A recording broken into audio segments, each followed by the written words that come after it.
So basically, if you did any type of holiday themes in your images or A+ content or storefront, now's the time to remove those things and really start planning all of your A/B testing through, whether it's through Amazon Experiments or Splitly or others.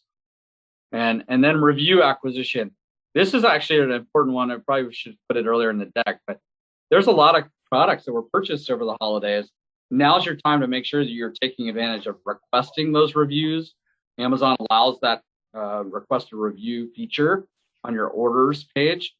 There's ways to automate that through APIs, some of the tools here listed, or you can go through and install an extension to be able to request it a little bit more automated than what Amazon allows. It's important to do that between 5 and 30 days. You don't want to miss out on that window of opportunity. And any reviews that do come in, make sure you're responding to the 1 to 3 star reviews. Now's your time to capture a whole bunch of reviews, but also to increase your ranking. I would just add to that, make sure you're answering all your messages for the extra influx of orders, because that can really cause some problems too.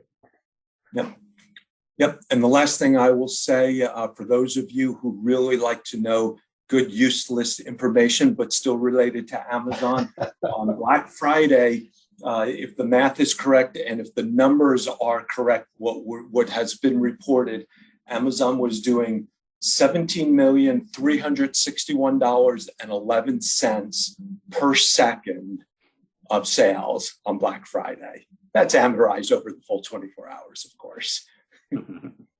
Incredible. Yep, must be nice.